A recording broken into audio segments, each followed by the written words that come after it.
जय हो माता रानी की। हेलो दोस्तों, आज हम आपके सामने प्रस्तुत करने जा रहे हैं श्री दुर्गा सप्तशती का 9वां अध्याय हिंदी में। निशुंभ वध। मैं अर्धनारीश्वर के श्री विग्रह की निरंतर शरण लेता हूँ। उसका वर्ण बंदूक पुष्प और सुवर्ण के समान रक्त पीत मिश्रित है। वह अपनी भुजाओं में सुंदर अक्षमाला, पाश, अंकुश और वरद मुद्रा धारण करता है। अर्धचंद्र उसका आभूषण है तथा वह 3 नेत्रों से सुशोभित है। राजा ने कहा, भगवान, आपने रक्त बीज के वध से संबंध रखने वाला देवी चरित्र का यह अद्भुत महात्म्य मुझे बतलाया। अब रक्त बीज के मारे जाने पर अत्यंत क्रोध में भरे हुए शुंभ और निशुंभ ने जो कर्म किया उसे मैं सुनना चाहता हूँ। ऋषि कहते हैं, राजन, युद्ध में रक्त बीज तथा अन्य दैत्यों के मारे जाने पर शुंभ और निशुंभ के क्रोध की सीमा न रही।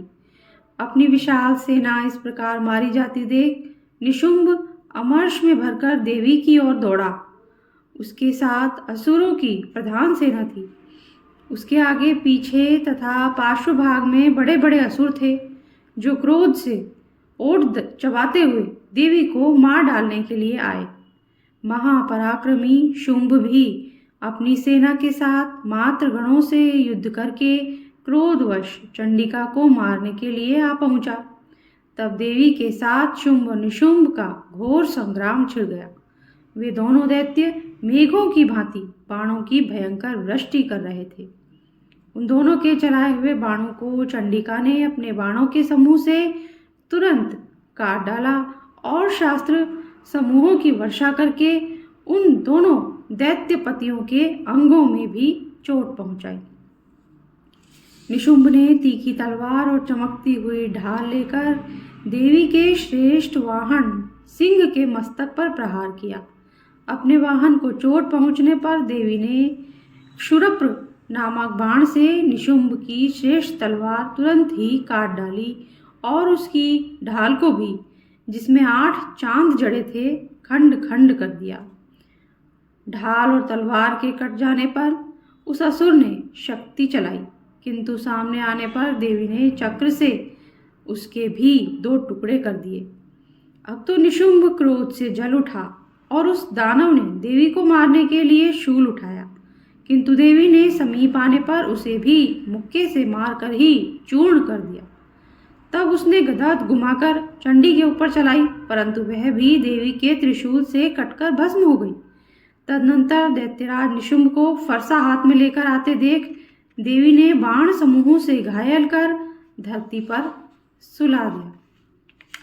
उस भयंकर पराक्रमी भाई निशुंभ के धराशायी हो जाने पर शुंभ को बड़ा क्रोध हुआ और अंबिका का वध करने के लिए वह आगे बढ़ा। रथ पर बैठे बैठे ही उत्तम आयुधों से सुशोभित अपनी बड़ी बड़ी 8 अनुपम भुजाओं से समूचे आकाश को ढककर वह अद्भुत शोभा पाने लगा।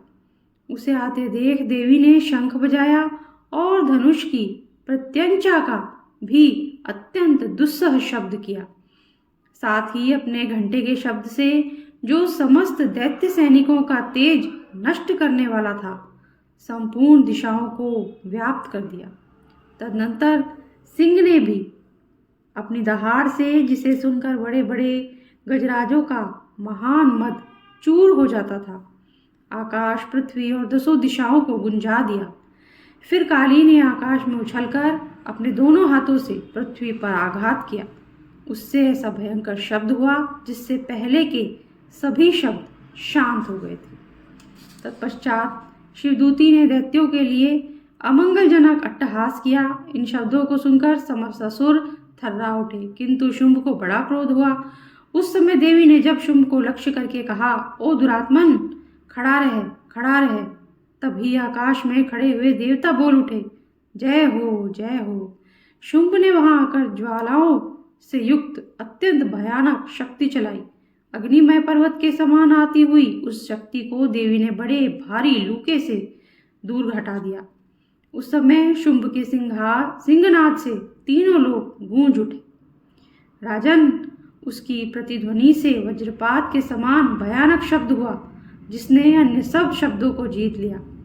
शुंभ के चलाए हुए बाणों के देवी ने और देवी के चलाए हुए बाणों के शुंभ ने अपने भयंकर बाणों द्वारा सैकड़ों और हजारों टुकड़े कर दिए।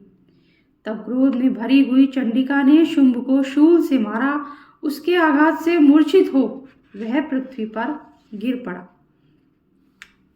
इतने में ही निशुंभ को चेतना हुई और उसने धनुष हाथ में लेकर बाणों द्वारा देवी काली तथा सिंह को घायल कर डाला।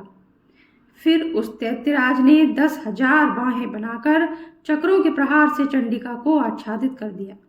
तब दुर्गम पीड़ा का नाश करने वाली भगवती दुर्गा ने कुपित होकर अपने बाणों से उन चक्रों तथा बाणों को काट गिराया। यह देख निशुंभ दैत्य सेना के साथ चंडिका का वध करने के लिए हाथ में गदा ले बड़े वेग से दौड़ा। उसके आते ही चंडी ने तीखी धार वाली तलवार से उसकी गदा को शीघ्र ही काट डाला। तब उसने शूल हाथ में ले लिया। देवताओं को पीड़ा देने वाले निशुंभ को शूल हाथ में लिए आते देख चंडिका ने वेग से चलाए हुए अपने शूल से उसकी छाती छेद डाली। शूल से विदीर्ण हो जाने पर उसकी छाती से एक दूसरा महाबली एवं महापराक्रमी पुरुष खड़ी रह कहता हुआ निकला। उस निकलते हुए पुरुष की बात सुनकर देवी ठठाकर हंस पड़ी और खड़ग से उन्होंने उसका मस्तक भी काट डाला। फिर तो वह पृथ्वी पर गिर पड़ा। तदनंतर सिंह अपनी दाढ़ों से असुरों की गर्दन कुचलकर खाने लगा। यह बड़ा भयंकर दृश्य था।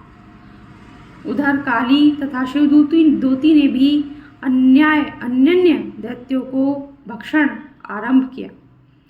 कौमारी की शक्ति से विदीर्ण होकर कितने ही महादैत्य नष्ट हो गए।